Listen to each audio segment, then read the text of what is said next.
Welcome to the Huberman Lab podcast, where we discuss science and science-based tools for everyday life. I'm Andrew Huberman, and I'm a professor of neurobiology and ophthalmology at Stanford School of Medicine. Today we are discussing ketamine.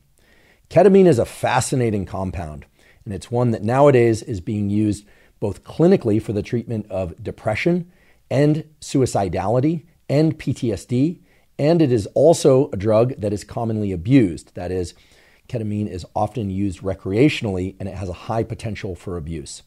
So today we are going to discuss both the research on the clinical benefits of ketamine, as well as the risks of ketamine. We are going to discuss the mechanisms of action by which ketamine produces what are called dissociative states.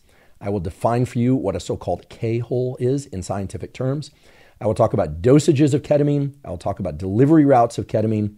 And throughout, I will be emphasizing both the clinical benefits and the risks, that is, the potential harms of using ketamine out of the appropriate clinical context.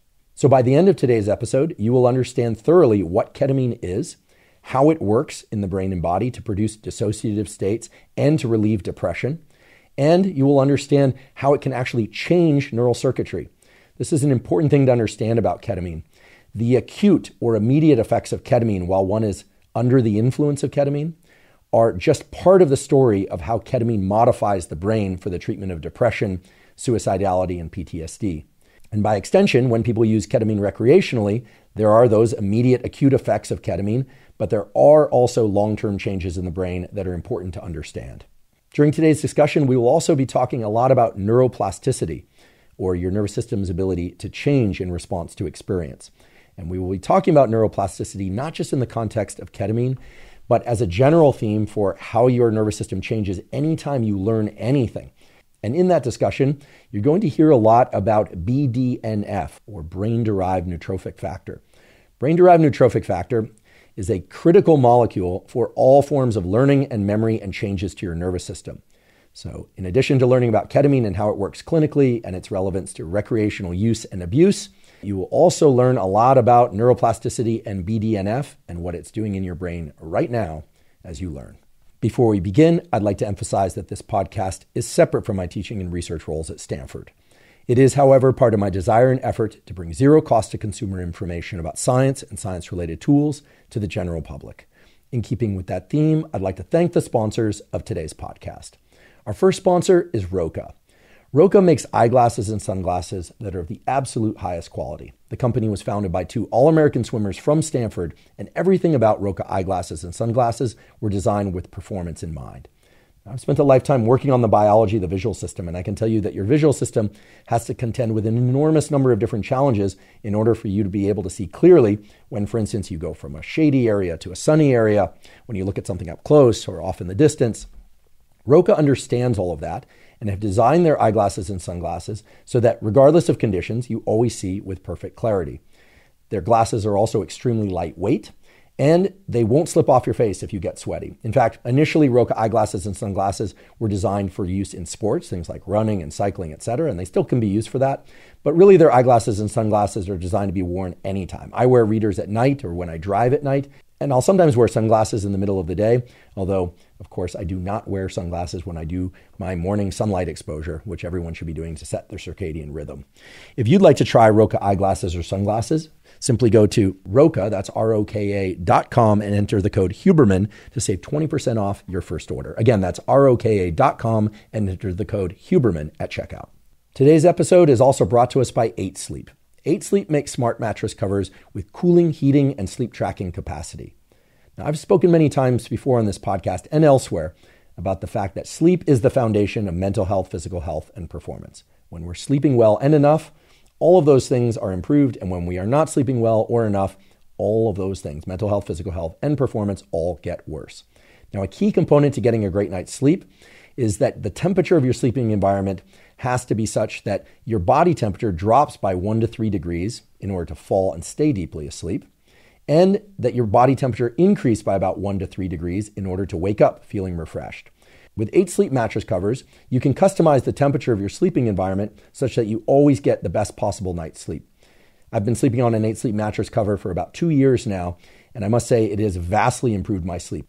If you'd like to try 8-Sleep, you can go to 8sleep.com/Huberman and save $150 off their Pod 3 cover. They currently ship in the USA, Canada, UK, select countries in the EU, and Australia. Again, that's 8sleep.com/Huberman. Okay, let's talk about ketamine. I realize that many people have heard of ketamine, but most people don't realize that ketamine is very similar to another drug called PCP, or phencyclidine, which goes by the street names angel dust or sherm. It has some other street names as well. When I was growing up, I heard a lot about PCP. They taught us about it in school. You'd hear about it on cop shows on television. And the lore was that PCP would eliminate people's perception of pain and would make them violent. You'd hear these stories in drug education classes that when people are on PCP, they're punching light poles and breaking their hands. They can fight off 8 or 10 police officers who are trying to handcuff them. I don't know whether or not any of that is true or not, but we heard a lot about PCP, and it was associated with drugs of abuse, things like cocaine, methamphetamine. It was lumped into that category. Nowadays, when we hear about ketamine, rarely do people mention that ketamine and PCP actually have the same mode of action, more or less. Okay, I'm not talking about the specifics. I'm talking broadly. They have the same mode of action in the brain, that both of them are dissociative anesthetics. And nowadays, usually when we hear about ketamine, we are hearing about its benefits. We are hearing that it can help cure depression. We are hearing that it can help reduce or cure suicidality, that it can be used to treat PTSD. And indeed, all of that is true. In the appropriate clinical context, at the appropriate dosages, and given at the appropriate frequency, ketamine has proven to be a miraculous drug for some people, not all people, for the treatment of depression, suicidality, and PTSD. That said, ketamine also has a very high potential for abuse. And so it may come as no surprise that we often hear about ketamine nowadays also in the context of its use at parties. You hear about people going into so-called K-holes, which is a particular state associated with overdoing the dosage of ketamine, a little or a lot. We'll get back to that a little bit later, what it is, how dangerous it is, etc. In any case, ketamine is an incredible drug, very similar to PCP, phencyclidine, and it is a drug that nowadays there is crossover between the clinical uses of ketamine for treatment of depression, etc., and its recreational use. What do I mean by that? What I'm referring to is people accessing ketamine legally for the purpose of treating depression, but taking that ketamine out of the clinic, out of the doctor's office, which is a very different set of conditions than most of the studies that have been done on ketamine and its role in depression. And not surprisingly, if there is increased access to a drug like ketamine, really any drug, that has a potential for abuse, then we also see an increase in the number of people that are using that drug recreationally, and some of them do indeed get addicted to ketamine. So I know many of you are probably wondering, can you get addicted to ketamine? Indeed, people can get addicted to ketamine. There are some people who like its effects enough that they find themselves compelled to use ketamine, even though the use of ketamine is degrading their overall life performance. So work, school, relationships, finances, etc.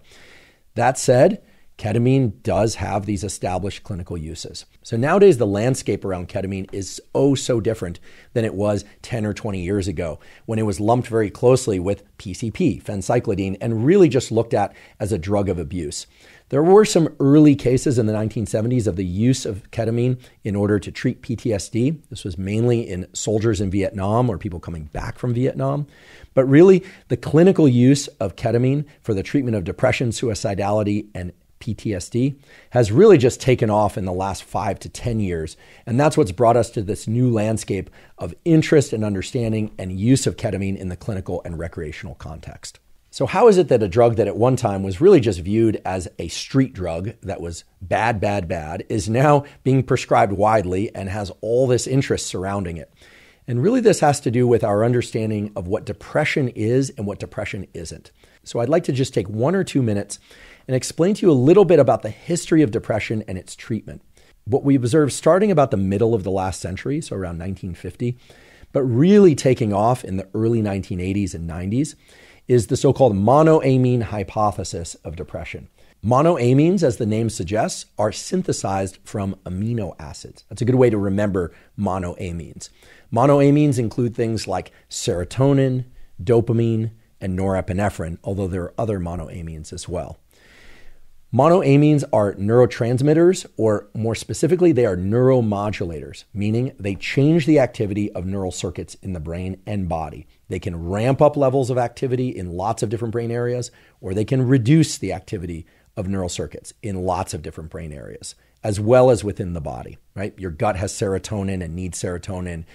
Dopamine also plays important roles in the body, et cetera, et cetera. The monoamine hypothesis of depression is really centered around the idea that it is deficiencies in these monoamines, either serotonin or dopamine or norepinephrine, or some combination of those that gives rise to depression. Now, in reality, there is very little, if any, evidence that there is a deficiency of monoamines in any form of depression. However, it is very clear that drugs that increase certain monoamines, so drugs like Prozac or Zoloft that increase serotonin, or drugs like bupropion, which is often called Wellbutrin, which is its commercial name, which increases dopamine and norepinephrine, can often provide relief for certain symptoms of depression in some people. However, what we've learned over the last 30 or 40 years is that drugs that are designed to increase certain monoamines in order to treat depression only work in about 40% of depressed people that take them. And they have a lot of side effects.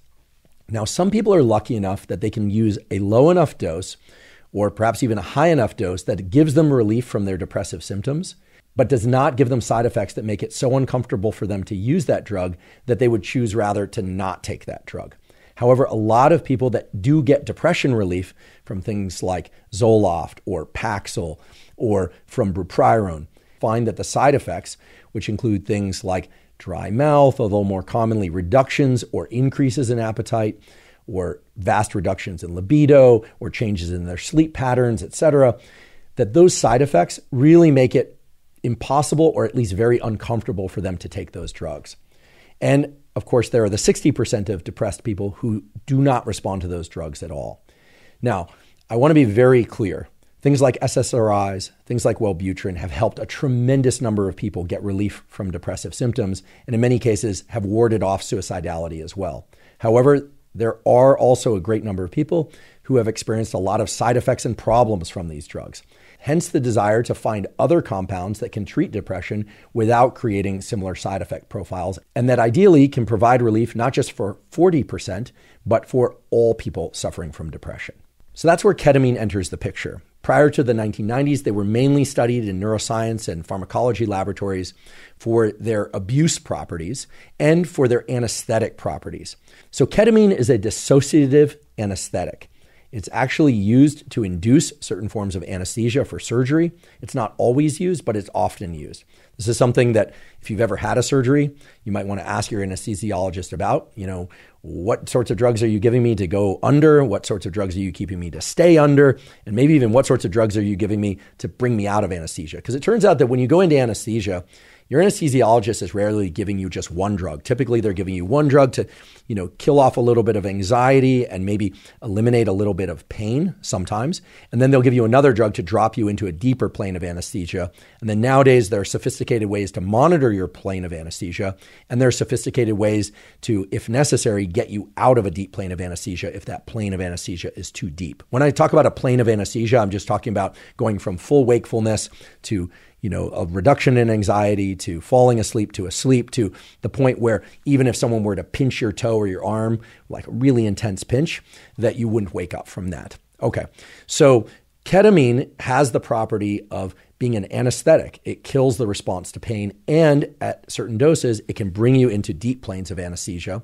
At lesser dosages, it can take you into transition points between awake and deeply anesthetized. And it's really that transition point between awake and deeply anesthetized, which we are going to call the dissociative state. It's kind of this liminal state, a little bit like dreaming. It can have some dreamlike qualities to it.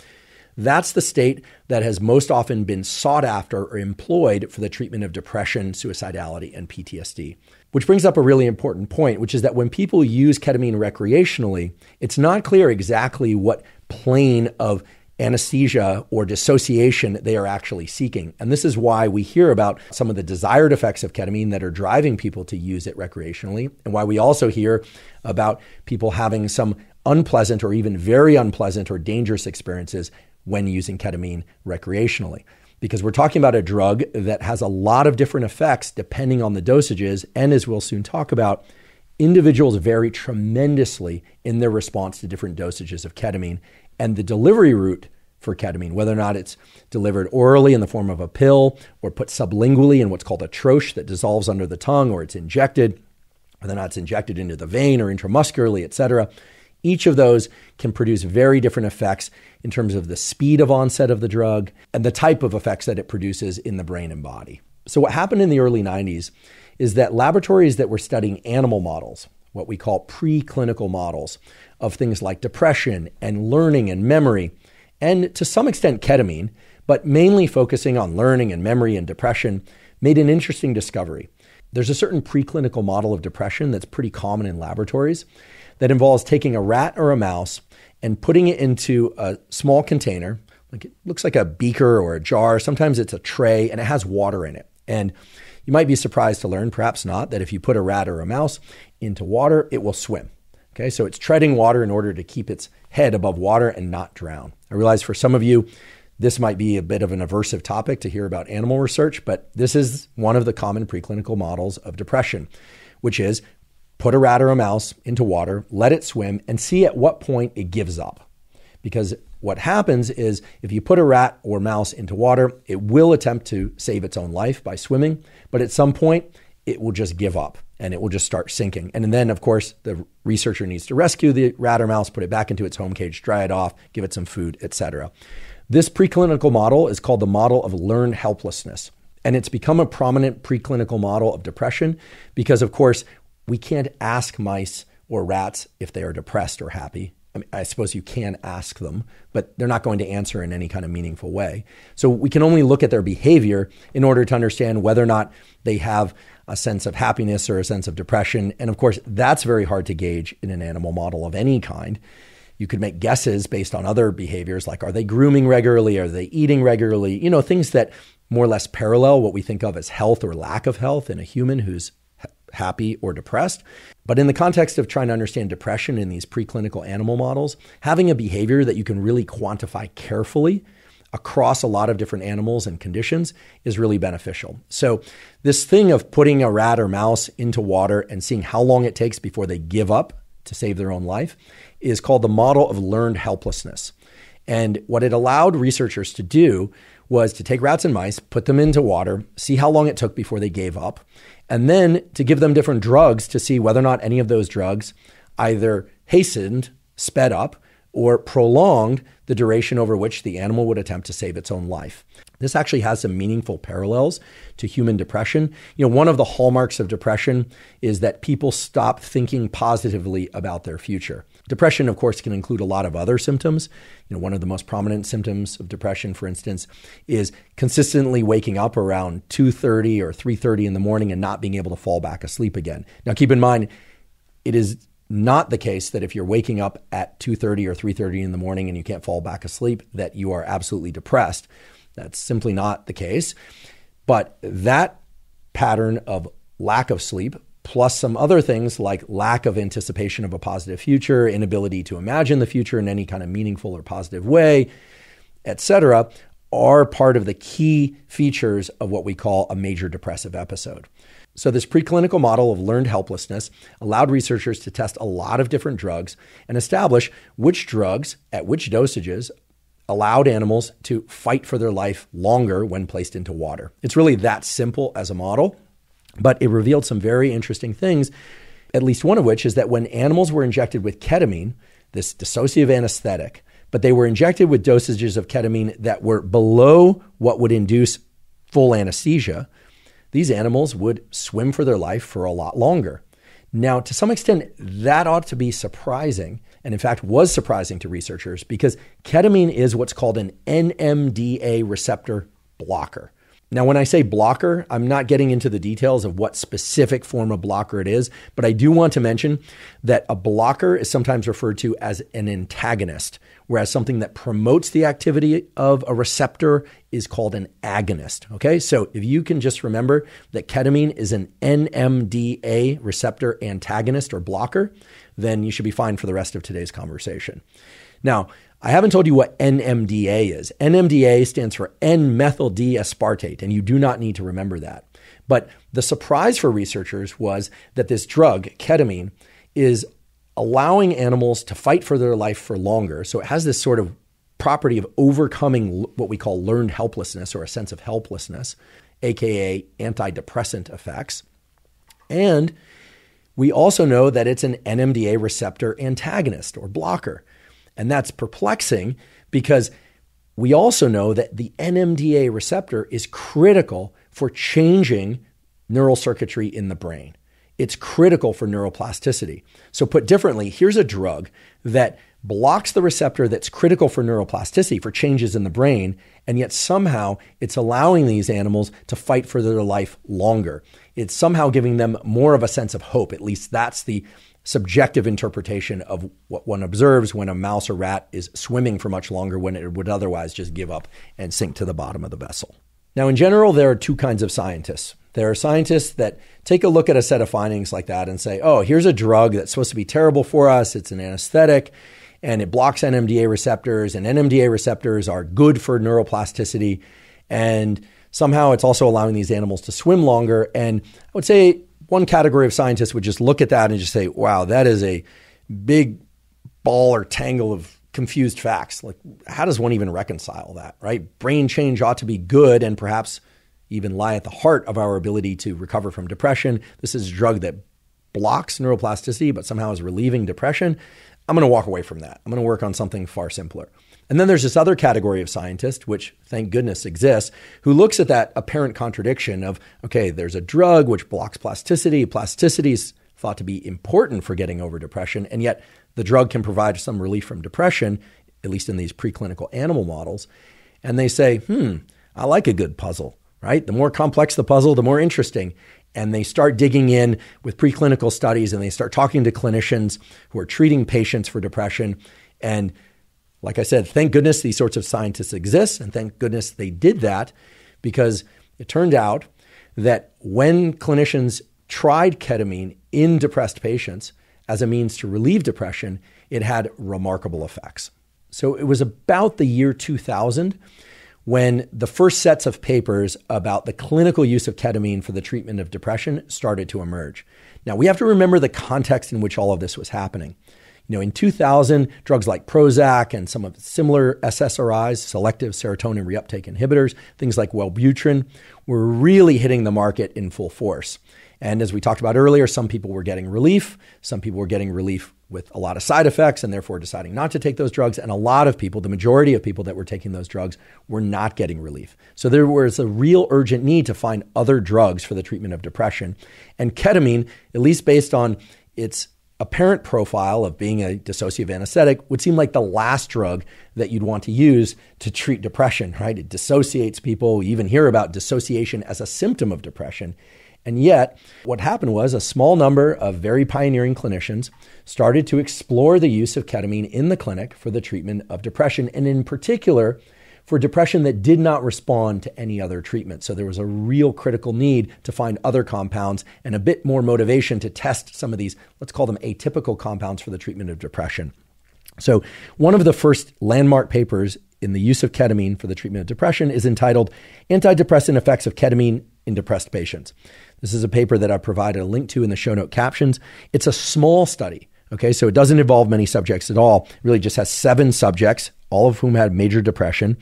And they did intravenous injections with 0.5 milligram per kilogram of body weight of ketamine. Now that dosage, 0.5 milligram per kilogram of body weight, turns out to be very important for today's discussion because it's going to serve as a reference point for later discussions when we get into other modes of delivery of ketamine, such as oral pill form ketamine or sublingual ketamine, and as it relates to things like the K-hole or the dissociative state or the various effects that ketamine can have depending on the dosage and the delivery route. Meanwhile, going back to this study, what they found is that when they injected patients with severe depression with ketamine, the effects of ketamine took place within minutes, within 10 or 15 minutes, and that they experienced a sort of peak euphoric state. Okay, so they're not inducing deep anesthesia, right? At this dosage, they're getting people into a kind of euphoric, dreamy, semi-dissociative state. That occurred within 15 minutes and really peaked about 45 minutes to an hour after they were injected with the drug, and that the total effects of the drug in terms of euphoria were effectively over by about 2 hours or so. And that time course of effects makes perfect sense if you look at, say, the half-life of ketamine, which is how long it takes for half of the drug to be active in the system, et cetera. But what was really interesting about this study and others like it is that the patients experienced relief from their depression almost immediately after taking the drug. So within minutes to hours, and that it persisted for several days after taking the ketamine. Okay, so the dissociative, euphoric, dreamlike effects of ketamine take place very quickly. They're very, very salient, right? The person basically is just lying there experiencing this euphoric, dreamlike dissociative state. And they get some relief from their depression immediately. And yet there's persistent relief from that depression, which lasted at least 3 days out from the treatment. Now, a key theme of today's discussion is going to be that the antidepressant effects of ketamine appear to be fairly short-lived, at least when one is exploring 1 or 2 treatments with ketamine. In other words, the typical contour is that people will take ketamine, get this euphoric dreamlike dissociative effect, come out of that feeling some immediate relief from their depression. This is one of the things that makes ketamine an incredibly attractive drug for the treatment of depression, especially depression that hasn't responded to other forms of treatment, which is that people get relief very, very quickly. Indeed, the same day that they initiate the treatment. Now, this is especially important when you think about the fact that the monoamine hypothesis of depression, which drove the discovery and development of all these drugs like SSRIs, Wellbutrin, et cetera, those drugs often can provide support for people with depression. Again, only 40% of people get true relief from their depression. And again, there are some side effect issues or major side effect issues in some cases that have to be dealt with. But even the positive effects, even under the best conditions, oftentimes those effects don't kick in for weeks or months after somebody initiates taking the drug. Now, that might not seem like a long time to wait for some of you, but if you are somebody suffering from depression, even another day, even another hour with depression seems almost unmanageable. And sadly, many people who have these forms of depression will go on to commit suicide. So it is ever so important that there be rapid treatments for depression, even same-day treatments for depression. And based on this study, it appeared that ketamine was, and indeed still remains, that drug. Now, I certainly don't want to position ketamine in your mind as a miracle drug for depression. In fact, I don't actually believe in miracle drugs. I don't think that there is any compound that alone can produce all the desired effects that one wants without any negative effects in a way that could warrant calling it a miracle drug. That's just not how biology works. There's always an interplay between pharmacology, between our behaviors and what we choose to do or not do. This is a topic we'll get into a little bit later when we talk about antidepressive behaviors and the role of ketamine in bringing about antidepressive behaviors for the relief of depression. Now, with that said, the study that I just mentioned, as well as many, many other studies that followed, emphasized that ketamine could provide significant decreases in not just depression and suicidality, but also the feelings of helplessness and worthlessness that are associated with major depression.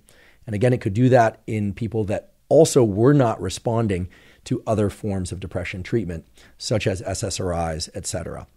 So while we don't want to call it a miracle drug, ketamine turned out to be and remains an incredible drug for the treatment of depression in certain cases. Now, in addition to that, ketamine has been shown in clinical studies to provide relief not just for treatment-resistant depression of the major depression type, right? There's many different forms of depression, but major depression is the one that we're normally thinking about or referring to when we talk about depression. But ketamine has also been shown to be effective in treating bipolar depression, sometimes called bipolar disorder, although more commonly nowadays called bipolar depression. I did an entire episode, by the way, on bipolar depression. If you want to know what it is and what it isn't, how it differs from borderline personality disorder, et cetera, you can go to hubermanlab.com, just put into the search function bipolar, and it will take you to that episode. Ketamine has also been shown to be useful for the treatment of PTSD and for OCD, obsessive-compulsive disorder, and for anxiety and for various forms of substance addiction. So ketamine is not a miracle drug, but it does seem to have broad application and to be very successful for the treatment of a lot of major psychiatric challenges. Now, just because ketamine has shown these incredible applications, it also has some serious problems that are directly related to how it works in the brain, or at least from what we understand of how it works in the brain. And what I'm referring to here is, yes, ketamine is very rapid acting. It can often provide relief from depression almost immediately, meaning same day. However, it is very short-lived. After about 3 days or a week or so, the antidepressant effects of ketamine often wear off. So that creates a situation where people perhaps need to take ketamine every week. And yet it creates enough of a dissociative state, meaning it takes people enough out of their normal daily routine that the prospect of people taking ketamine every week is actually not that feasible. And also because of some of the propensity for ketamine to become a drug of abuse, that is, for it to be habit forming and or addicting. One also worries that if people are doing ketamine every week to treat their depression, that they can become so-called hooked on ketamine.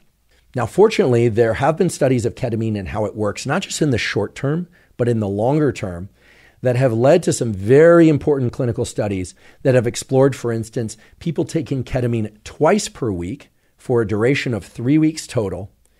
And what they find is that, yes, after the first time they take it, they get some relief from depression. They take it a second time that week, they get some relief from depression.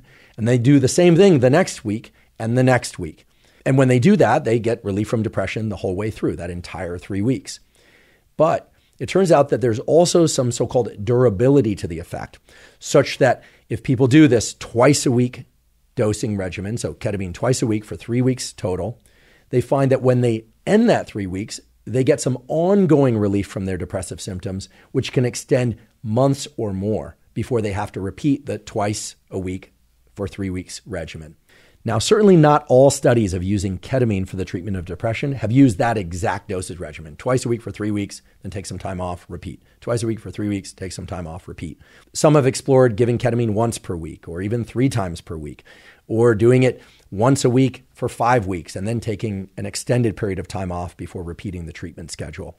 There are a bunch of different studies out there, but when one looks at all of those studies en masse together, it's very clear that ketamine is providing relief from depressive symptoms immediately and in the days after the treatment, but that when those treatments are stacked fairly closely together, that there is some durability, some ongoing relief from depression.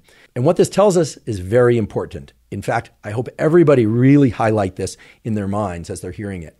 It's very likely that ketamine is acting by at least 2 and probably 3 different mechanisms in order to provide relief from depression. One of those mechanisms induces relief from depression very quickly and seems to be associated with that euphoric, dissociative, dreamlike state that one experiences when they are under the influence of ketamine. The second mechanism seems to provide relief from depression in the days and weeks that follow the ketamine treatment. And there also appears to be a third mechanism by which ketamine can induce long-lasting changes in the nervous system. And it is those 3 mechanisms, short, medium, and long-term mechanisms, that produce the kinds of changes in neurochemistry and, more importantly, changes in actual neural circuit wiring that allows ketamine to provide this incredible relief from depression. So next, we're going to turn to what those mechanisms are, because in understanding those mechanisms, you will understand how ketamine provides this relief from depression, but you'll also come to understand the more important, broader theme of what depression is really all about at a neural circuit level, and how relief from depression is all about neuroplasticity. As many of you know, I've been taking AG1 daily since 2012, so I'm delighted that they're sponsoring the podcast. AG1 is a vitamin mineral probiotic drink that's designed to meet all of your foundational nutrition needs. Now, of course, I try to get enough servings of vitamins and minerals through whole food sources that include vegetables and fruits every day, but oftentimes I simply can't get enough servings. But with AG1, I'm sure to get enough vitamins and minerals and the probiotics that I need, and it also contains adaptogens to help buffer stress. Simply put, I always feel better when I take AG1. I have more focus and energy, and I sleep better, and it also happens to taste great. For all these reasons, whenever I'm asked, if you could take just one supplement, what would it be? I answer AG1. If you'd like to try AG1, go to drinkag1.com/Huberman to claim a special offer. From now until August 12th, 2023, AG1 is giving away 10 free travel packs plus a year's supply of vitamin D3 K2. Again, if you go to drinkag1.com/Huberman, you can claim the special offer of 10 free travel packs plus a year's supply of vitamin D3 K2. So how is ketamine really working? We already established that ketamine blocks the NMDA receptor, and that the NMDA receptor is critical for many forms, not all, but many forms of neuroplasticity. Now, I realize some of you might be familiar with so-called ligands and receptors, but most of you probably are not. A ligand is a chemical that binds to a receptor, and a receptor is like a little parking spot on the outside of a cell. There can also be receptors inside of cells, but most of the time when we're talking about nerve cells, neurons, and you hear the word receptors, you're hearing about receptors on the outside of the cell. So the NMDA receptor does not exist in our neurons in order to bind ketamine. It's there actually to bind all sorts of other things that are endogenous, that are naturally made by us. But ketamine has a very high, what's called affinity. It has a very high probability of binding to the NMDA receptor if it's introduced to our bloodstream. So when ketamine is taken in pill form, sublingual form, meaning under the tongue, when it's injected into the muscle or the vein, it gets into the bloodstream, and then it's able to cross easily across the blood-brain barrier, the so-called BBB, blood-brain barrier. The blood-brain barrier keeps a lot of things out of the brain, but ketamine can very readily pass across the blood-brain barrier. Once it's in the brain, it has a very high affinity for, meaning it knows how to seek out and bind to those NMDA receptors. Now, the simplest way to explain how NMDA receptors ordinarily contribute to neuroplasticity is that they represent what's called an AND gate. And an AND gate, as the name suggests, is a function in a cell or in a system where two things have to be present. In fact, for those of you that have a bit of an engineering or computer programming background, you'll be familiar with AND gates. For those of you that don't worry about it. I'm going to explain what an AND gate is right now. An AND gate in the context of nervous system function is when two things are present, like chemical A and chemical B both have to be present in order for some process, say neuroplasticity, to occur. The NMDA receptor, as I mentioned earlier, is a receptor on the surface of neurons, and it binds glutamate, which is a molecule that we all make in our brain, and it activates other neurons. It's what's called an excitatory neurotransmitter. Now, there are lots of different receptors for glutamate, and those receptors are binding glutamate all the time. However, in order to activate the NMDA receptor, there has to be a lot of glutamate present, and it has to happen over a very brief period of time. So the NMDA receptor is an AND gate in the sense that glutamate has to be present and to bind it, and it has to get a lot of electrical activity, a lot of input in order for that to happen. So it's a receptor that responds primarily to unusually high or frequent levels of electrical activity. Let's place this in real-world context so that it makes a bit more sense. I, like most all of you, am moving my arms around a lot throughout the day. Now, as an adult, my motor cortex, the area of my brain that controls motor coordination of my limbs, has connections from my brain to my spinal cord, from my spinal cord to my muscles, and that's what allows me to move my limbs. Under conditions of just moving my limbs and doing things throughout the day, drinking a cup of coffee or yerba mate, walking outside to view some sunlight in the morning, doing the things that I do every single day and that I already know how to do, glutamate is definitely involved in that process. Glutamate binding to its other receptor types, which are called AMPA receptors, for those of you that want to know, that's involved in that process. It's typical levels of activity. If, however, I were to sit down at this desk and be commanded to or decide to do some specific motor limb movement. Let's say move my hand in a 3-dot sequence. For those of you watching, you can see this. For those of you that are listening, don't worry about it. It's not very interesting to watch. The point is just that I'm going to put my finger down in 1, 2, 3 points on the desk in front of me, and then 3, 2, 1 points coming back to me. Now, that's obviously a motor sequence that I can perform. I just did it, so clearly I can perform it. But if I were to do that for, let's say, an hour, what would happen is the neurons that are involved in generating that motor sequence of 1, 2, 3, 3, 2, 1, 1, 2, 3, 3, 2, 1 would be active over and over and over again. And what would likely happen because of that unusual, frankly, motor behavior is that the neurons responsible for generating that motor behavior would be able to detect it as unusually frequent, unusually high levels of activity in the circuits that generate that behavior. And the increase in glutamate that's impinging on the neurons in that circuit would bind the NMDA receptor, making it change several important things. The first of which is that your nervous system is capable of changing, but that's an energetically demanding process. So the incredible thing about neuroplasticity is that when you generate an unusually high or just an unusual pattern of activity, motor activity, or you're hearing a new language, you're trying to learn that, or you're navigating a new city, the neurons are firing in ways that are atypical for them. And they are firing a lot more. And so the neurons are going to bind glutamate. The NMDA receptor is going to be activated. And then downstream of NMDA receptor activation are a bunch of what we call intracellular processes, a bunch of things that happen in the cells to try and make that behavior occur again and again if needed, but without the huge energetic demand. You've experienced this before when you're trying to learn something and it feels sluggish, it feels hard, it's frustrating, and then eventually you learn it and it's very facile, it's very easy. One of the reasons for that is that when the NMDA receptor is activated by these infrequent or unusual patterns of activity, it can then recruit other glutamate receptors, the more typical kind, the AMPA type receptors, to the cell surface. And then those receptors can simply bind the glutamate and allow that behavior to occur without this whole process that's involved in neuroplasticity having to engage and do things like build new proteins in the cell, build new machinery, et cetera. So to just step back from this, the way to think about the NMDA receptor is that activation of the NMDA receptor only occurs under conditions of unusually high or simply unusual patterns of activity, that the NMDA receptor, yes, controls neural activity in the immediate sense, like when it's activated, it's changing the patterns of activity in the neuron, sure, but it also can engage gene expression and introduce new receptors to the cell, basically giving the cell the ability to then recreate the same patterns of activity without having to do it in such a metabolically demanding way. In fact, a good analogy for all of this is the way that muscles can hypertrophy, right? If you overload muscles properly through resistance training of any kind and then give them a period of rest, there's recruitment of specific things to the muscle fibers, as well as recruitment of changes in the nerves that innervate, that control the contraction of those muscles.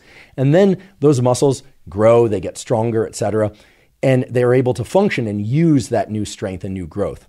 And you don't have to damage those muscle fibers or trigger those adaptations over and over again to maintain them because you have this new capability.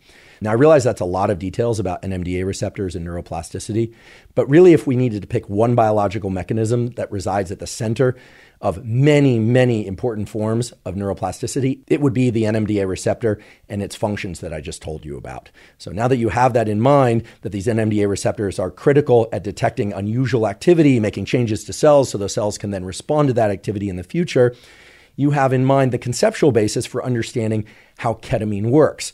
Because as I've mentioned several times already, ketamine is an NMDA receptor blocker, antagonist. And yet, we know that a lot of the changes in the brain that underlie the transition from a depressed state to a non-depressed state involve neuroplasticity. So what's going on there? Well, what's going on there turns out to be extremely interesting, and you can understand it very easily if you understand that there are essentially two major types of neurons in the brain. You have those excitatory neurons, meaning neurons that when they are activated electrically, they activate or excite other neurons. At least they try to. They release neurotransmitter into the synapse, which is the little gap between neurons. The neurons on the other side have receptors. They bind those neurotransmitters, in this case glutamate, which is the major excitatory neurotransmitter in the brain. And then there's a high probability that those other neurons will be excited, that they will be electrically active. That's one major type of so-called neurotransmission in the brain. The other major type of neurotransmission in the brain is called inhibitory neurotransmission. Inhibitory neurotransmission involves neurons that release the neurotransmitter GABA, or sometimes also another molecule called glycine, but mostly GABA. When GABA is released, it has the property of reducing the probability that the next neuron will be electrically active. In fact, GABA's job is to bind to receptors on the next cell and to make it less electrically active. So we've got excitatory neurotransmission and we have inhibitory neurotransmission. And just to place inhibitory and excitatory neurotransmission into context, if you think about a condition like epilepsy, which involves seizures of either the smaller type called petit mal seizures or grand mal seizures, which are the type in which people have body-wide convulsions. They are often disengaged from whatever's going on around them in those moments. They're shaking quite a lot, et cetera. There are many causes of seizures, but to get to the heart of what a seizure is, it is essentially runaway excitation in the brain. A small region of the brain becomes especially electrically active, and then it spreads out from that foci, that focus of the excitation, and it recruits a lot of neurons in a fairly non-specific way, creating these seizure-like motor patterns in the body and patterns of activity in the brain that can involve disengagement from immediate experience and lack of perception. Sometimes there's aura. There's a whole discussion to be had about seizure. And by the way, seizure can occur in a lot of different contexts. Of course, it can occur in epilepsy. It can occur after a head injury, etc. We'll cover seizure in a future episode of this podcast, of course. But one of the major causes of seizure, and by extension, lack of seizure, is that ordinarily inhibitory neurons and excitatory neurons are in this kind of push-pull that for somebody that doesn't experience seizures puts the brain in balance so they don't have seizures, right? The inhibitory neurons are suppressing the activity of many neurons so that those many neurons don't get runaway excitation. You don't get seizures. The excitatory neurons are feeding back onto the inhibitory neurons, so everything is kept in balance. There isn't too much inhibition. There isn't too much excitation. Everything's in balance. Okay, so now you understand that there are NMDA receptors, and these are critical for many forms of neuroplasticity.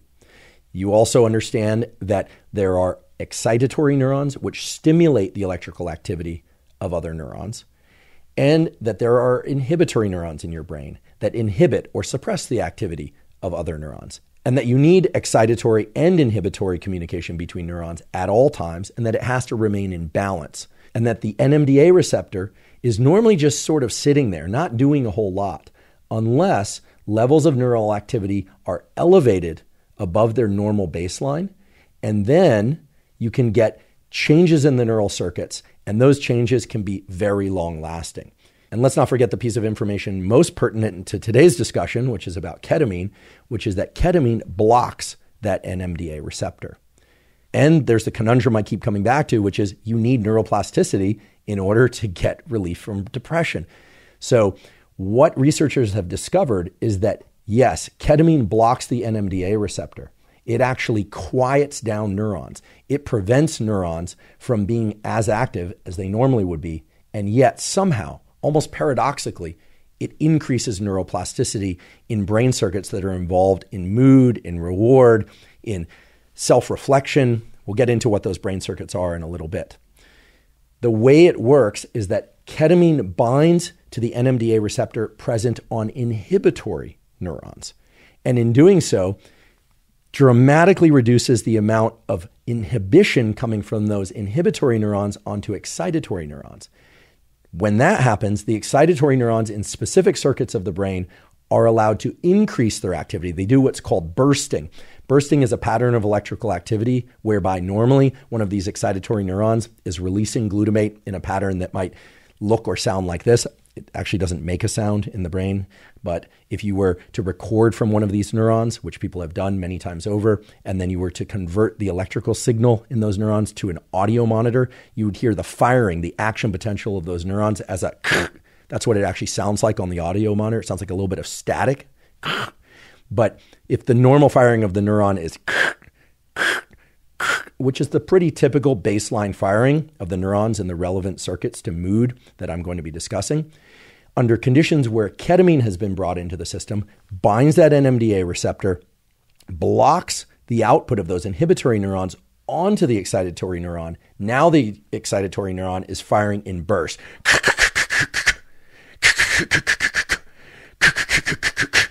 And those bursting patterns of electrical activity are the absolute perfect patterns of activity that induce not just short-term, but long-term changes in the neural circuits associated with reward, with dopamine release, with disappointment, and with mood in ways that are directly relevant to suppressing or providing relief from the symptoms of major depression. Now, I realize what I just told you is a lot of information. In fact, what I just described represents essentially what I would teach to an advanced undergraduate/graduate course, medical school course on neuroplasticity and how ketamine works. So keep in mind that we're having a discussion here that is at a fairly high level. And if you could understand even a tiny fraction, even just one bit of what I just described, you're doing great. If you could understand more, outstanding. Just to make sure that everyone's on the same page as we move forward, because I do want to make sure that everyone understands ketamine and how it works, because it does have these sort of cryptic functions of engaging neuroplasticity in ways that aren't obvious if you just ask, what does ketamine do when you inject it? What does ketamine produce in terms of a feeling state? And then, how does somebody get relief from depression? That can all start to get a little bit muddled unless you understand the following. So I'm going to tell it to you again in just very top contour terms. Somebody takes a pill or an injection or sublingual ketamine. It makes its way into the bloodstream, and then it makes its way into the brain.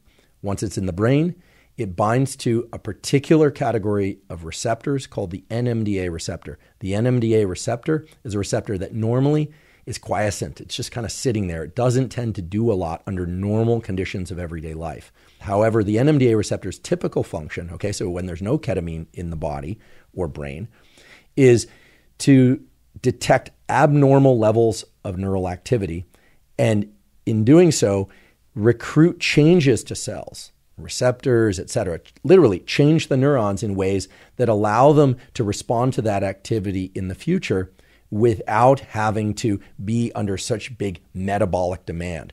And they do that by recruiting more receptors, etc. Much in the same way as when you overload a muscle in the gym, it will eventually recover if you allow it to recover, and it will get stronger through the addition of a bunch of new proteins. The nerve communication of that muscle will change.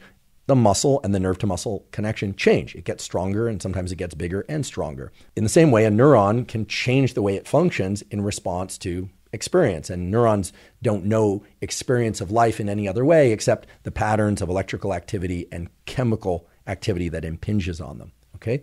Now, ketamine, the drug, binds to and blocks that NMDA receptor. So the obvious conclusion would be that ketamine prevents neuroplasticity, and that's not what happens. We know that ketamine actually induces neuroplasticity, and it does so specifically in the brain circuits that control mood, the net consequence being improvements in mood. How does that happen? It happens because ketamine binds to and blocks those NMDA receptors on inhibitory neurons. The inhibitory neurons are the neurons that normally suppress the activity of other neurons. So when ketamine binds to the NMDA receptor, the activity of those inhibitory neurons is reduced, and as a consequence, excitatory communication between neurons in those mood-related circuits increases. And it increases in a way that recruits neuroplasticity, that strengthens those connections, and makes them more likely to be active in the future.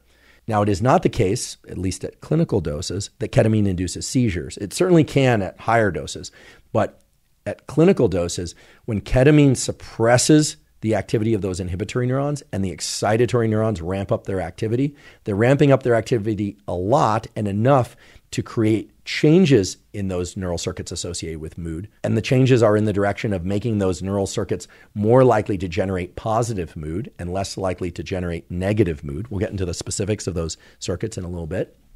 But ketamine is not creating the kind of enormous increases in excitatory communication between neurons that leads to that runaway excitation. Now, the point of the discussion we just had over the last 10 minutes or so was several-fold. First of all, I do believe it's important to understand the key components of neuroplasticity, which is this remarkable feature of our brain and nervous system that we all have, right? This ability to change our own brain circuits. No other organ in the body, as far as we know, can direct its own changes, but we can direct our own brain changes. And the NMDA receptor is absolutely critical for that. I also think it's important to understand the difference between inhibitory and excitatory communication between neurons, because that's just central to understanding brain function. Brain function is a series of accelerators and brakes. It's not all about neurons stimulating other neurons. It's also about neurons preventing the activation of other neurons. That's just central to everything, not just preventing seizures, but it's central to learning. It's central to vision. It's central to hearing. It's central to creativity. It is at the core of brain function. And the other reason to have the discussion we just did is that ketamine has this incredible property. It can literally change the neural circuits that generate mood, that generate your feelings of well-being. But it does so through a somewhat convoluted pathway, right? It blocks the receptor that everyone thinks is involved in neuroplasticity, and in doing so, it actually creates neuroplasticity. Now, even though I just described all of that to you over the last 10 minutes or so, keep in mind that what I just described to you as a process that actually occurs in the brain takes many, many days. It involves cells changing gene expression, making new proteins, new receptors. Anytime we say neuroplasticity, even when you read about so-called short-term neuroplasticity, it is happening over the course of at least many, many hours and more likely many days or even weeks. So the process I just described of how ketamine creates neuroplasticity through blockade of NMDA receptors is very likely to be the process that explains the longer-term changes in mood and affect that are associated with ketamine therapy for the treatment of depression. Now, it is possible that ketamine blocking the NMDA receptor is also responsible for some of the immediate effects of ketamine that people experience when they take the drug, the dissociation, in some cases, euphoria, and that sort of dreamlike state that it can put people into. That is possible, but it's very clear that the NMDA receptor blockade is critical for the neuroplastic changes that are going to occur over the days and weeks following ketamine treatment.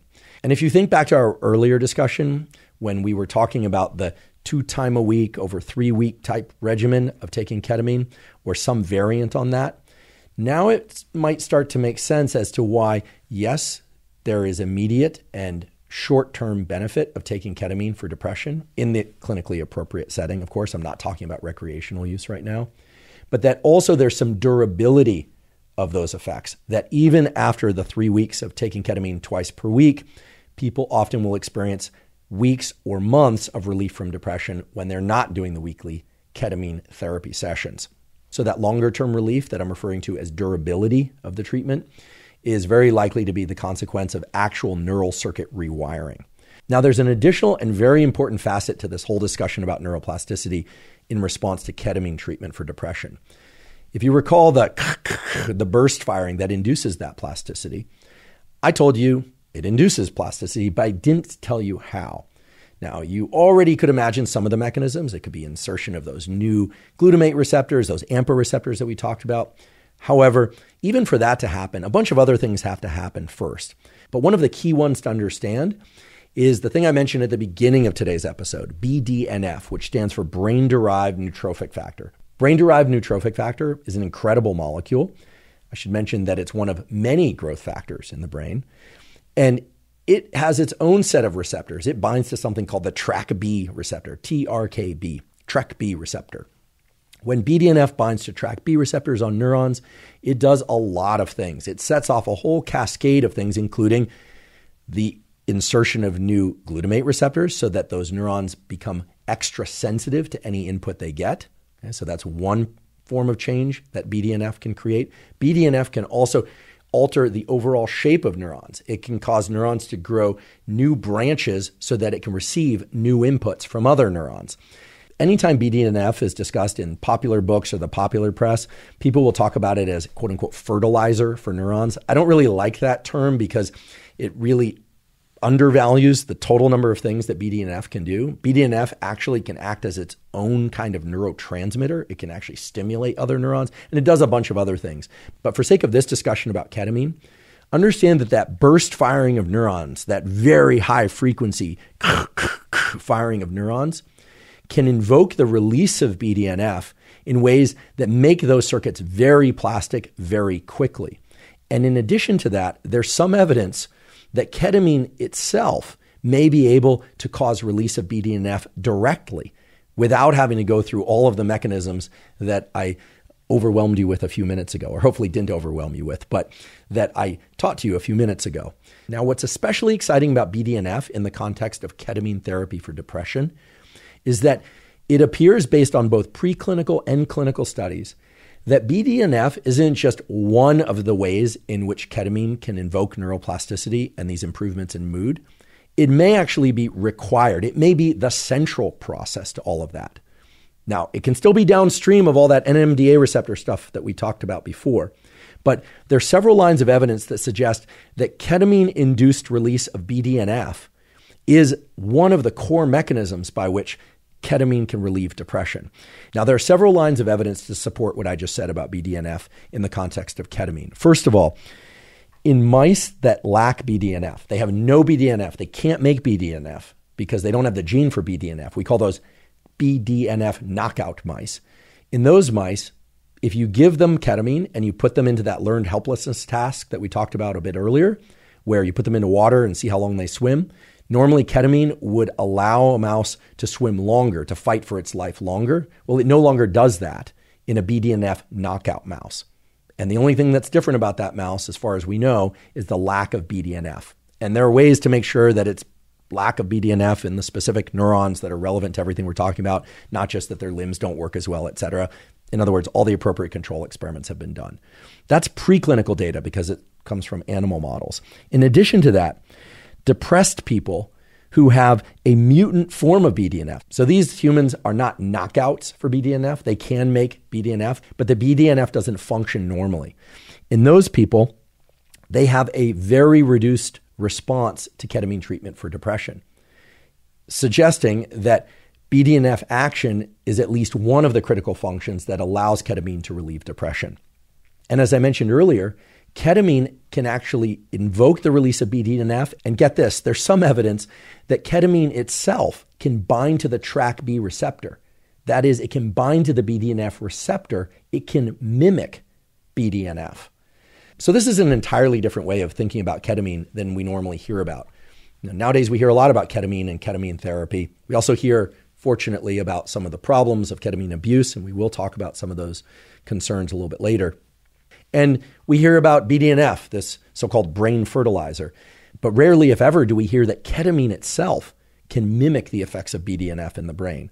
But researchers and clinicians are definitely paying attention to this, and it's starting to raise what I consider a very exciting model of how ketamine could provide relief for depression, which is that it's acting as a growth factor in the brain, or at least it's mimicking the action of growth factors, allowing the specific neural circuits that control things like mood, outlook on the future, self-reflection, etc., allowing those circuits to change in ways that provide significant relief for major depression.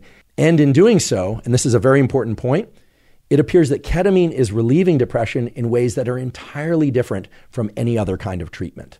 Now, in an earlier episode about psilocybin and its potential role for the treatment of depression, I went into a lot of depth about how psilocybin can induce neuroplasticity to provide relief for major depression in certain individuals under certain conditions.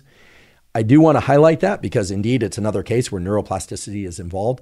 But in that situation, as some of you may remember, or if you don't worry, I'll tell you right now, it was a pretty straightforward model. Psilocybin looks a lot like serotonin chemically, except that psilocybin binds a particular receptor. When that receptor is bound, it allows these brain-wide changes. Those brain-wide changes seem to change one's reflection on oneself, so-called ego dissolution, changes in mood that are stable over time, et cetera, et cetera. It was all pretty straightforward. With ketamine, it's clear there are multiple mechanisms involved. And perhaps most importantly, with ketamine, it's that immediate relief that occurs day of or close to day of treatment and in the days afterwards. And it's that long-term relief that very likely is the consequence of NMDA receptor suppression, burst activity in neurons within these mood-related circuits, BDNF being released and changing neural circuits, strengthening them in order to give elevated mood as a consequence of that bursting activity, and ketamine mimicking BDNF. In other words, ketamine acting more or less like a growth factor in the brain in order to make sure that whatever changes occur in those neural circuits to elevate mood are durable, that they really are reinforced and last over time. I'd like to just take a brief break and thank one of our sponsors, which is Element. Element is an electrolyte drink that has everything you need and nothing you don't. That means plenty of salt, sodium, magnesium, and potassium, the so-called electrolytes, and no sugar. Now, salt, magnesium, and potassium are critical to the function of all the cells in your body, in particular to the function of your nerve cells, also called neurons. And we now know that even slight reductions in electrolyte concentrations or dehydration of the body can lead to deficits in cognitive and physical performance. Element contains a science-backed electrolyte ratio of 1,000 milligrams, that's 1 gram of sodium, 200 milligrams of potassium, and 60 milligrams of magnesium. I typically drink Element first thing in the morning when I wake up in order to hydrate my body and make sure I have enough electrolytes. And while I do any kind of physical training and after physical training as well, especially if I've been sweating a lot. And certainly I drink Element in my water when I'm in the sauna and after going in the sauna because that causes quite a lot of sweating. If you'd like to try Element, you can go to Drink Element, that's lmnt.com/Huberman to claim a free Element sample pack with your purchase. Again, that's Drink Element, lmnt.com/Huberman. So basically, I've discussed two major mechanisms for how ketamine can induce neuroplasticity, leading to improvements in mood and affect that gives relief for depression. Those two mechanisms are linked, or at the very least are happening in parallel. They're happening at the same time in the brain. Now, just to make matters more interesting, there's an incredible twist into this whole thing of how ketamine works. And when I say how ketamine works, I'm not just talking about how ketamine provides relief for depression. I'm also talking about why people use ketamine for recreational purposes. And it is the following. Yes, ketamine has all these impacts on excitatory neurons, inhibitory neurons, BDNF, et cetera, et cetera. But ketamine can also bind receptors in the opioid pathway. Now, what is the opioid pathway? Don't worry, here I'm not going to hit you with a lot of details, but we've all heard of the opioid crisis by now, or at least most of you have. The opioid crisis refers specifically to people taking exogenous opioids, taking opioids, right? So taking pills that activate particular receptors in the brain that lead to analgesia in some cases, so pain relief, that lead to changes in mood. There's a lot to be said about the opioid crisis. It's called a crisis for a reason. Many, many people are addicted to those compounds. That's a discussion for another time. Keep in mind that the receptors those drugs bind to are opioid receptors. And those receptors that you and I all have, by the way, do not exist in order to bind drugs that are made by pharmaceutical companies. They exist in our brain and body to bind to the so-called endogenous, naturally made opioids that we all make. And those receptors have different names: the mu opioid receptor, the kappa opioid receptor, et cetera. They tend to have the names of Greek letters to differentiate them. Now, ketamine can bind to various opioid receptors.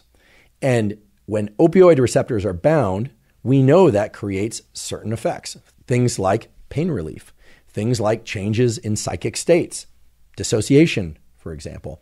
If enough of them are bound, you can get euphoric states. Under certain conditions of high dose binding of ketamine to those opioid receptors, you can start getting into planes of anesthesia, where people lose consciousness and actually have no response to pain whatsoever. If you recall the clinical studies we talked about earlier, where ketamine was used to relieve depression, well, the dosage used in that study, as you recall, was 0.5 milligram per kilogram of body weight. That is the dosage that will induce these dissociative, mild euphoria, those sorts of states of mind, but where people are still conscious.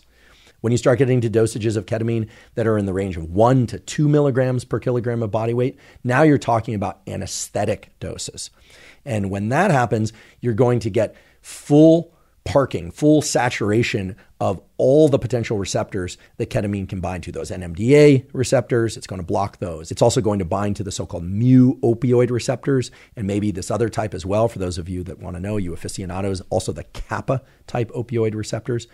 And so what we've got here is a drug, ketamine, that is hitting two different systems, the glutamate related system and the endogenous opioid system.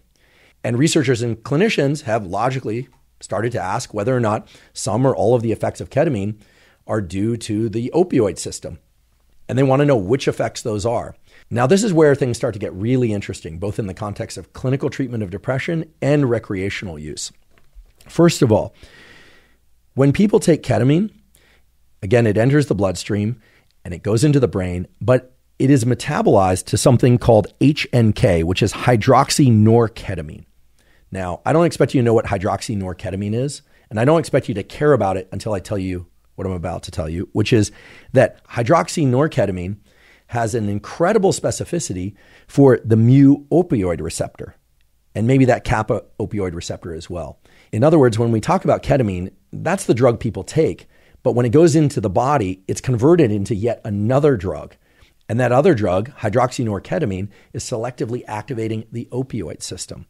So this led researchers to ask a very important question, which is, when a human being takes ketamine in order to treat their depression, and they get some relief from depression, is that the consequence of neuroplastic changes in all those NMDA, glutamate, BDNF related circuits that we talked about before?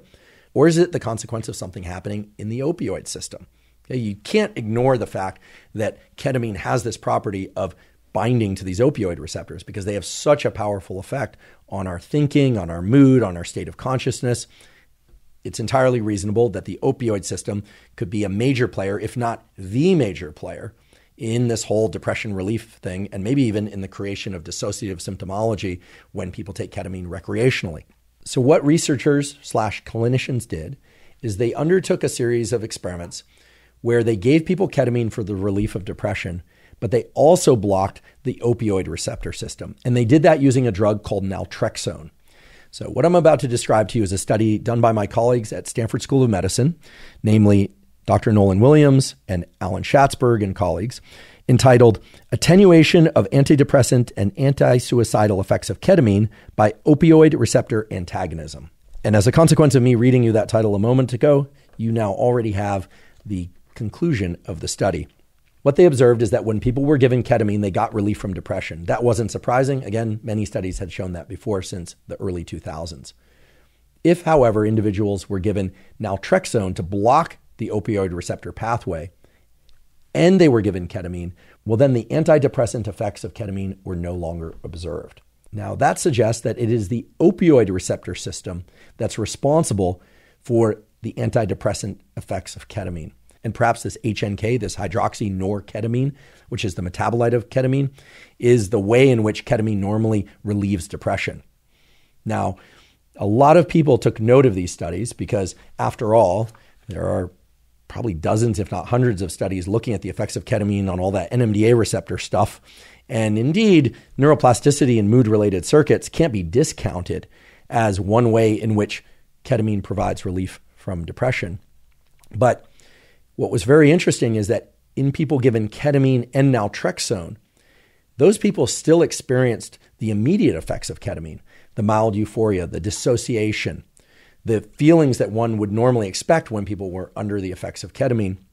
But what they didn't get were the longer-term changes in mood that we would call relief from depression. Now, of course, the goal of modern psychiatry is to treat depression, not to block the effects of these drugs that are capable of treating depression.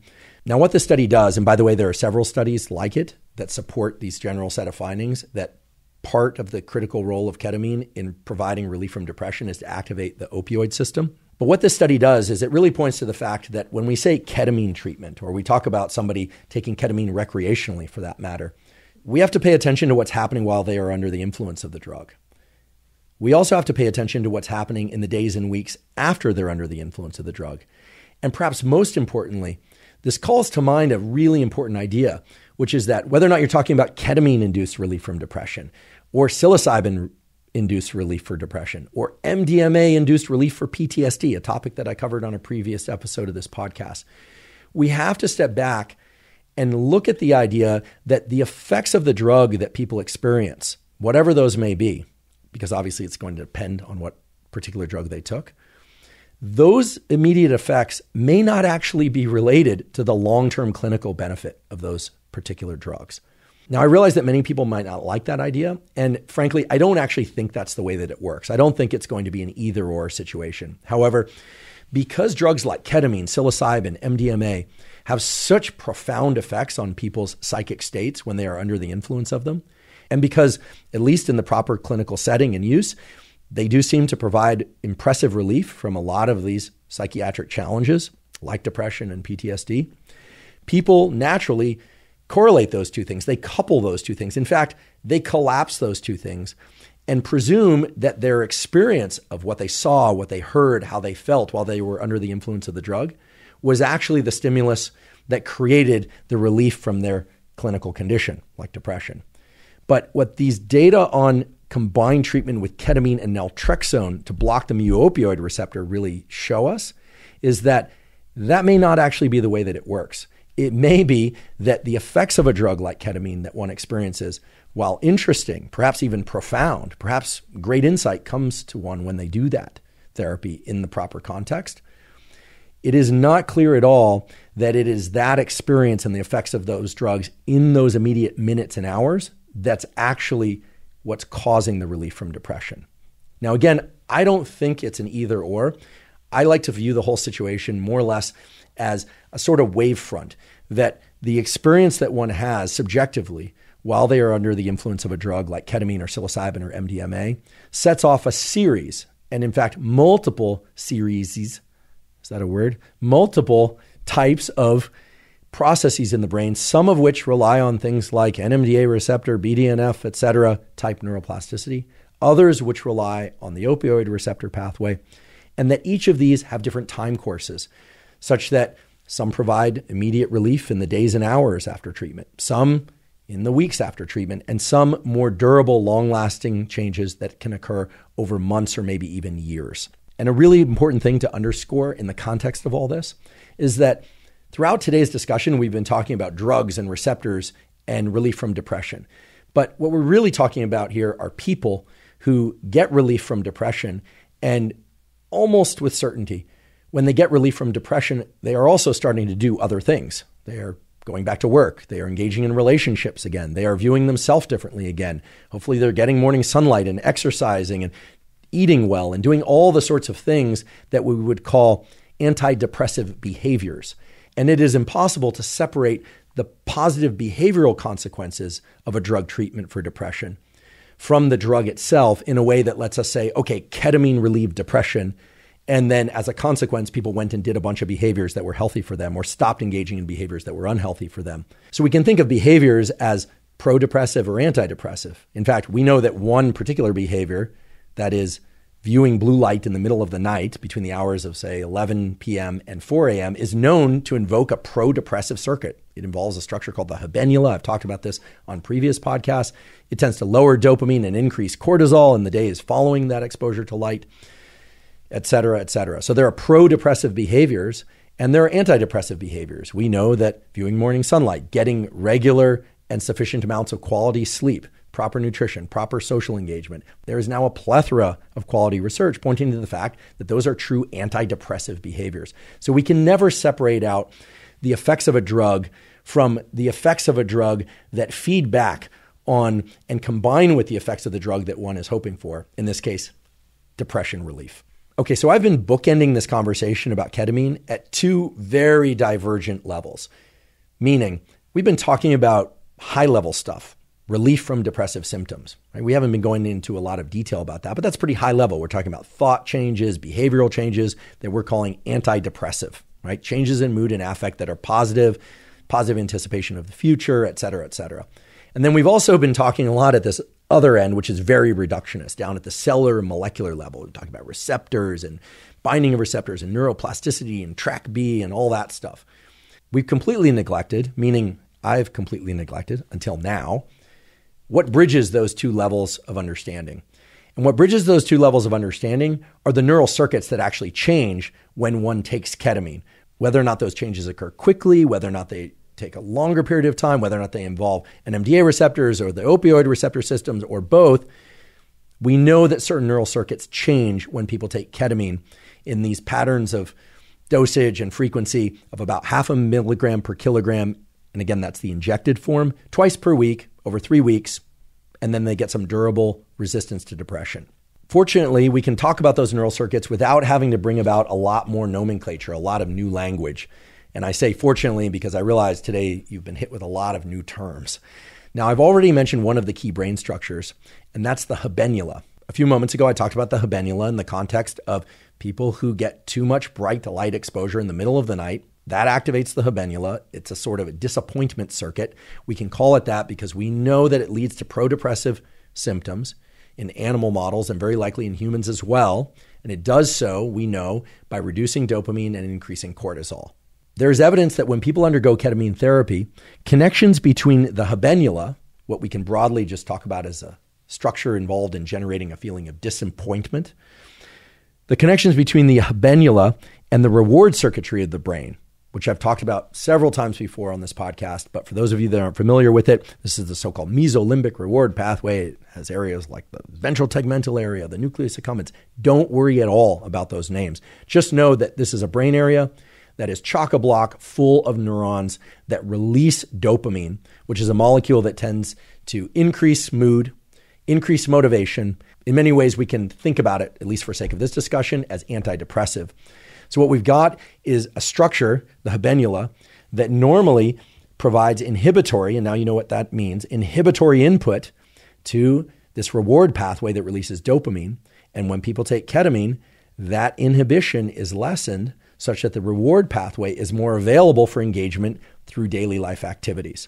Now, I say available for engagement through daily life activities for a very specific purpose, which is that all of the changes in neural circuits that we're talking about that can come about from taking a drug, well, those changes don't actually do a whole lot unless those circuits are reinforced by particular behaviors. So this relates back to what I said just a few minutes ago about pro-depressive and antidepressive behaviors.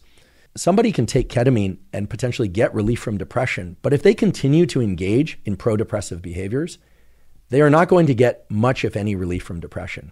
Conversely, if somebody takes ketamine and they are reducing the amount of output from this disappointment circuit, this habenula, to the reward circuitry of the brain, and they do engage in behaviors such as seeking out work that stimulates them, seeking out social engagement, taking good care of their body, their mental health, their physical health, etc.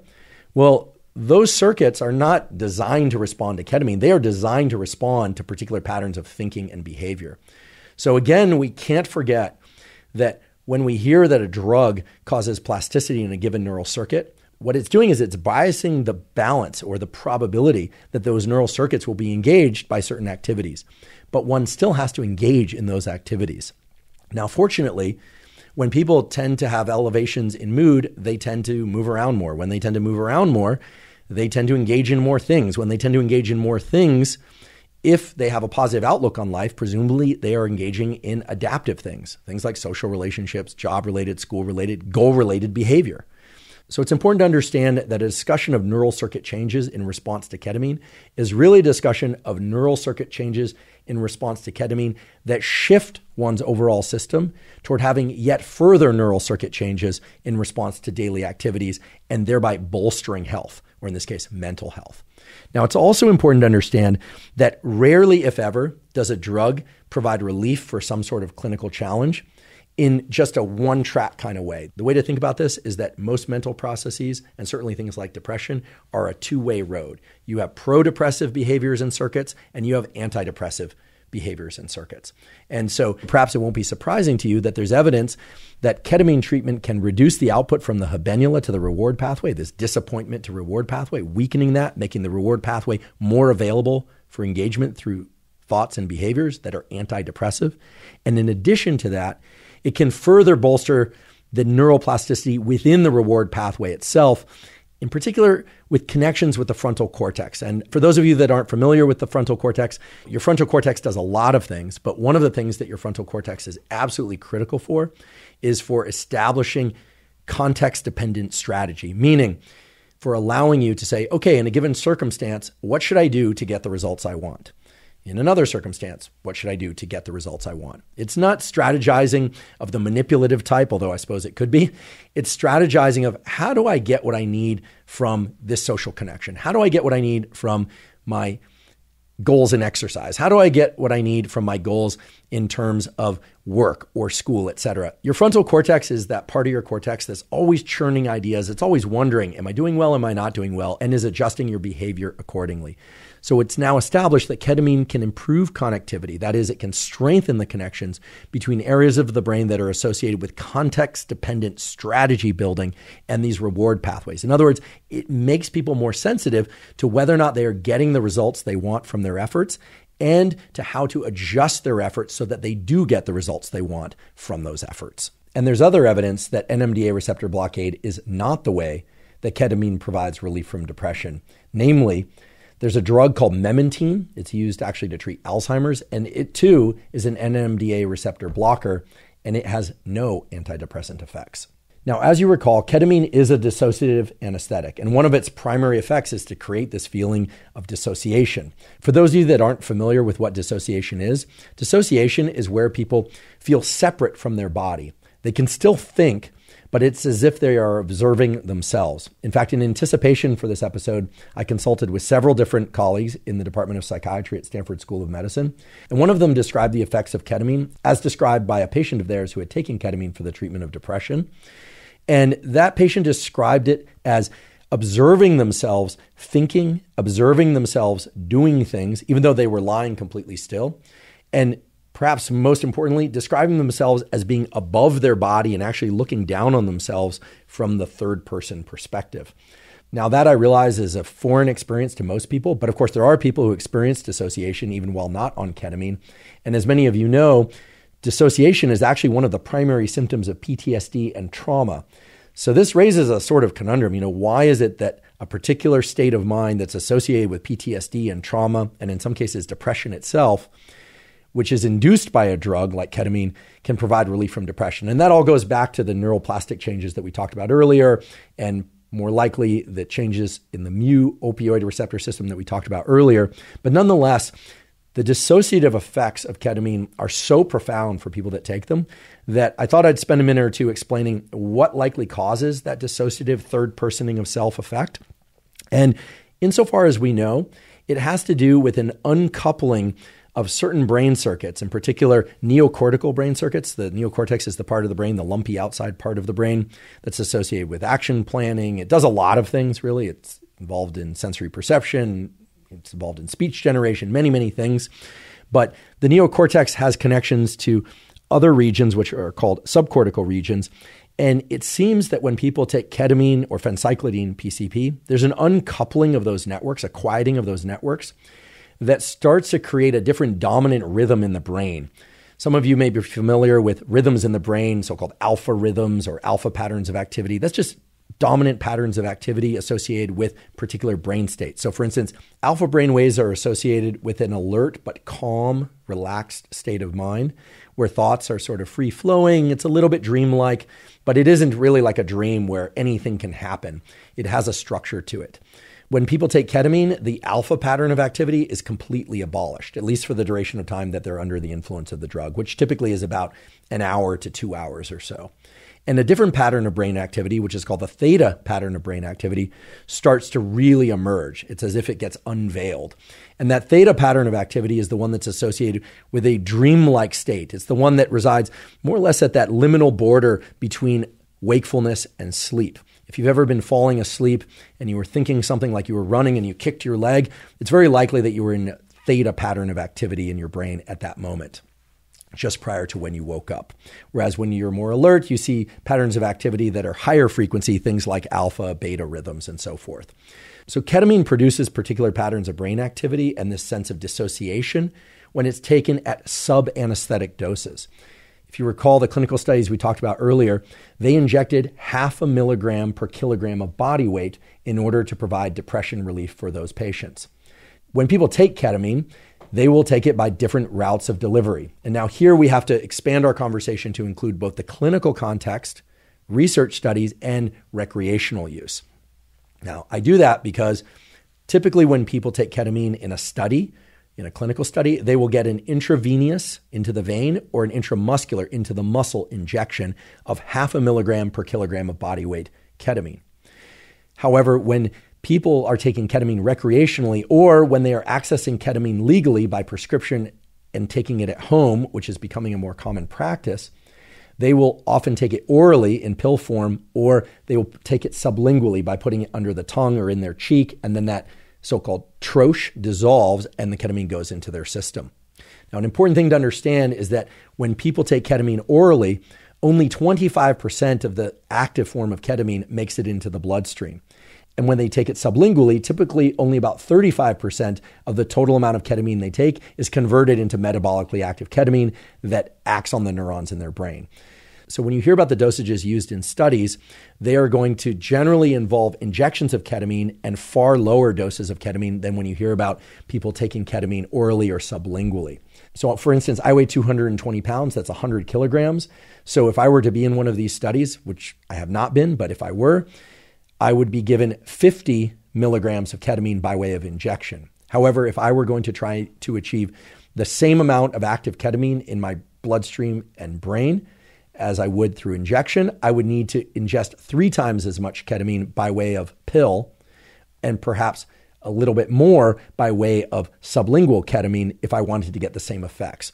So if I were to take 50 milligrams by way of injection in a study and I went to a different study and they said, okay, we want to recreate that effect, we're going to give you a pill. Typically, they're going to give me 150 milligrams of ketamine in a pill form, or 200 milligrams of ketamine in the troche sublingual form. Now, it's really important to understand this dose dependence according to delivery business, because I realize that nowadays, especially, a lot of people are taking ketamine through legal sources. So they're accessing it legally, but they're taking it outside the clinic, and more typically, they're taking it not by way of injection, meaning they're taking higher dose ketamine and they're taking it sublingually or orally. So it's very important to understand this dose dependence according to mode of delivery business. Now, in anticipation of this episode, I put out a request for questions about ketamine on Twitter, and I got many, many questions.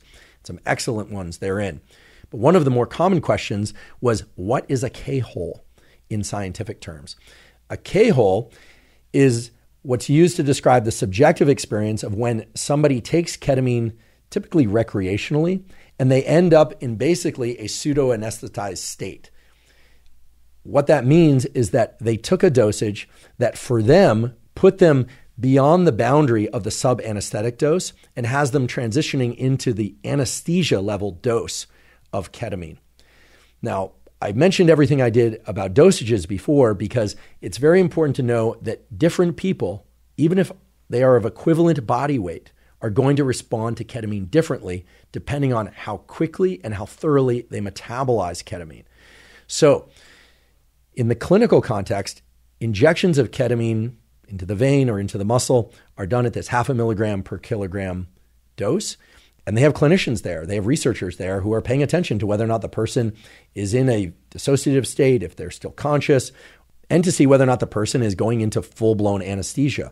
Now, that's one of the values of doing ketamine in the context of a legal clinical setting. However, I'd be remiss if I didn't acknowledge that a lot of people are getting ketamine legally, but then taking it at home, hopefully not alone. Hopefully there's someone there to monitor them, or they're in session with their physician over Zoom. That's actually happening more and more these days through telehealth.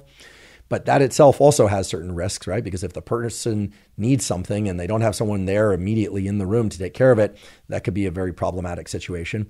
And of course, there are situations where people are taking ketamine recreationally. Regardless of how they're acquiring it, they're taking it and they are guessing how they are going to respond to it based on some crude understanding of dosages. But when people talk about a K-hole, what they're talking about is taking ketamine at a dose that for them takes them beyond the mild or perhaps even an extreme dissociation and starts placing them into full-blown anesthesia. And that itself actually can be dangerous.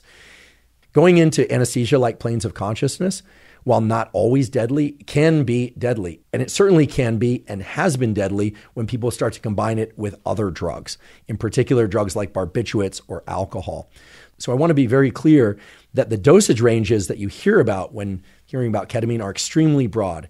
And so is the variability to any one given dose.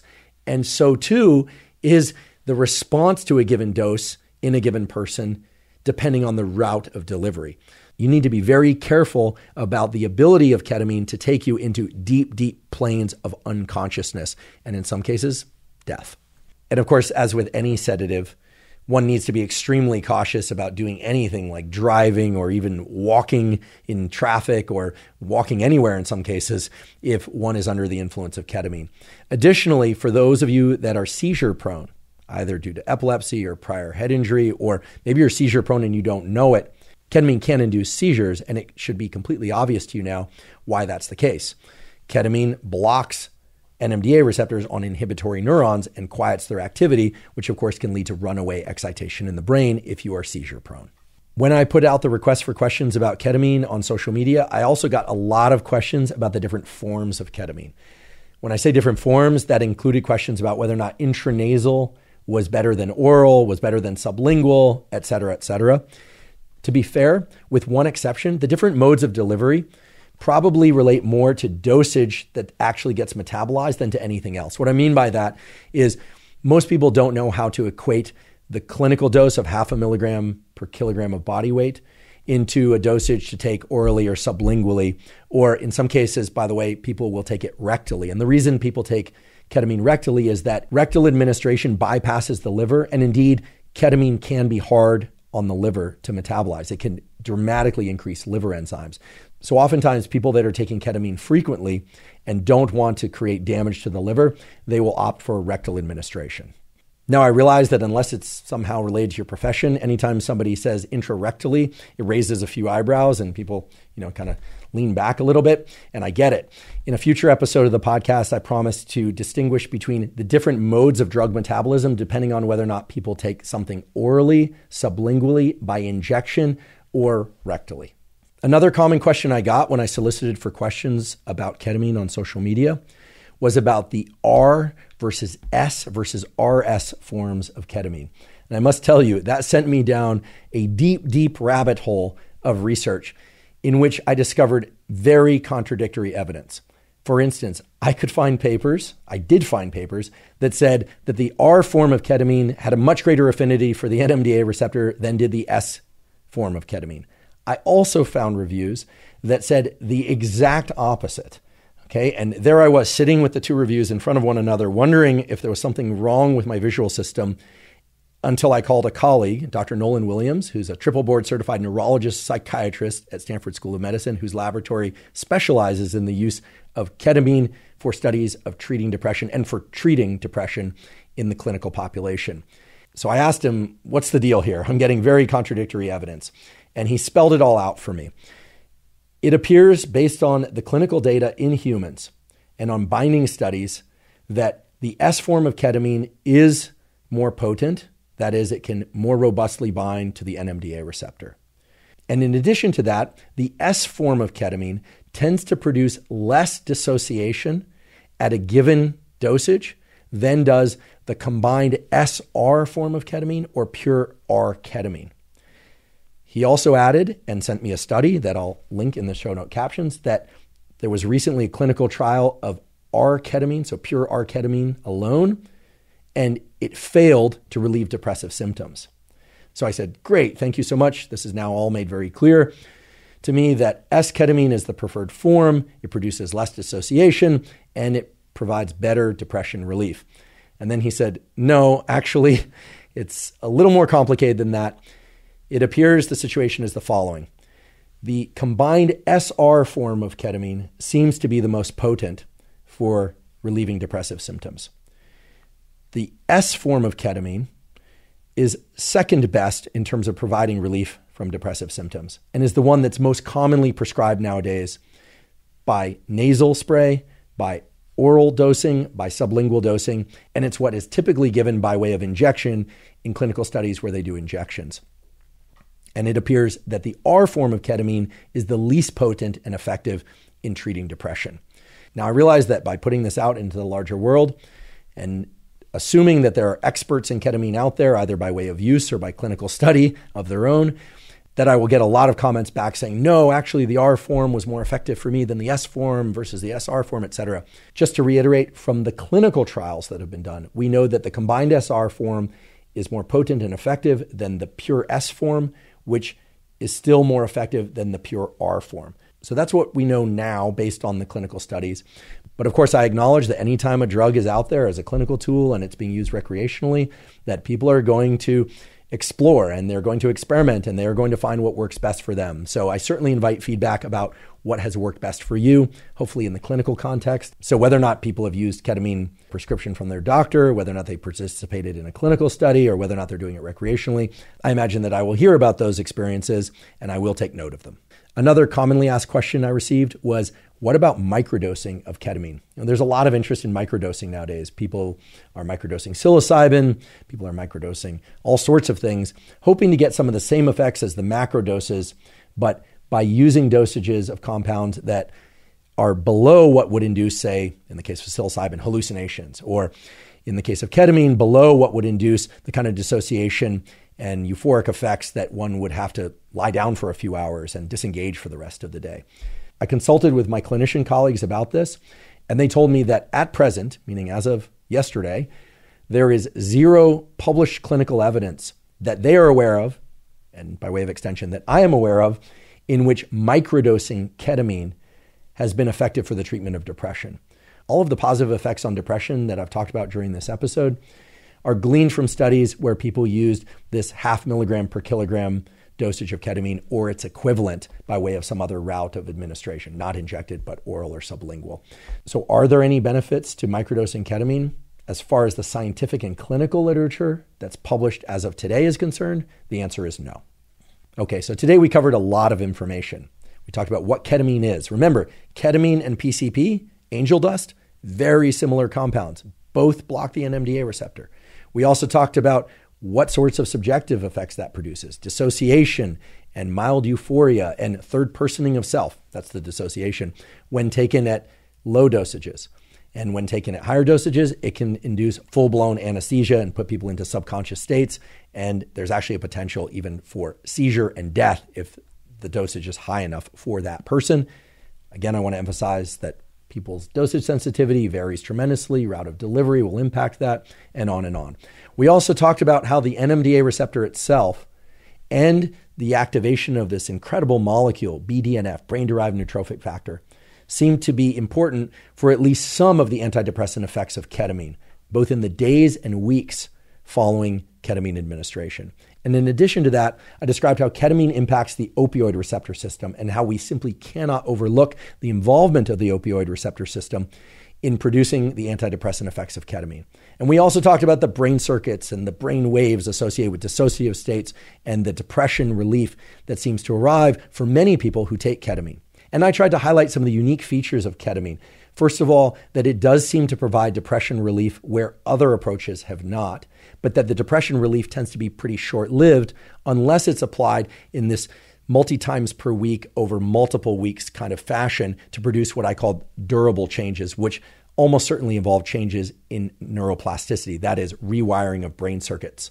And another key point that I highlighted is that we always have to remember that when thinking about how chemicals like ketamine or any other substance for that matter can modify brain circuits in order to change them and provide relief from depression or some other psychiatric challenge, that always there is a requirement for engaging in antidepressive behaviors as a way to further reinforce whatever positive changes have come about through the drug treatment. As a friend and colleague of mine who's expert in this area once so aptly said, better living through chemistry still requires better living. Thank you for joining me for today's discussion about ketamine. If you're learning from and or enjoying this podcast, please subscribe to our YouTube channel. That's a terrific zero-cost way to support us. In addition, please subscribe to the podcast on both Spotify and Apple. And on both Spotify and Apple, you can leave us up to a 5-star review. If you have questions for me or comments about the podcast or guests that you'd like me to consider hosting on the Huberman Lab podcast, please put those in the comment section on YouTube. I do read all the comments. Please also check out the sponsors mentioned at the beginning and throughout today's episode. That's the best way to support this podcast. Not on today's podcast, but on many previous episodes of the Huberman Lab podcast, we discussed supplements. While supplements aren't necessary for everybody, many people derive tremendous benefit from them for things like sleep support, hormone support, and improving focus. The Huberman Lab podcast has partnered with Momentous Supplements. If you'd like to learn more about the supplements discussed on the Huberman Lab podcast, you can go to Live Momentous, spelled O-U-S, so it's livemomentous.com/Huberman. If you're not already following me on social media, I am Huberman Lab on all platforms, so Instagram, Twitter, Threads, Facebook, and LinkedIn. And on all of those platforms, I cover science and science-based tools, some of which overlap with the content of the Huberman Lab podcast, but much of which is distinct from the content of the Huberman Lab podcast. So again, it's Huberman Lab on all social media platforms. If you haven't already subscribed to our Neural Network newsletter, our Neural Network newsletter is a free monthly newsletter that includes podcast summaries and protocols in the form of brief 1 to 3 page PDFs. Those protocols include things like a toolkit to enhance the quality and duration of your sleep, toolkits to improve learning and neuroplasticity, toolkits for deliberate cold exposure, exercise, focus, dopamine, and on and on. To sign up for the Neural Network newsletter, you simply go to hubermanlab.com, go to the menu, scroll down to newsletter. You sign up using your email, but I want to emphasize that we do not share your email with anybody. Thank you once again for joining me for today's discussion. And last, but certainly not least, thank you for your interest in science.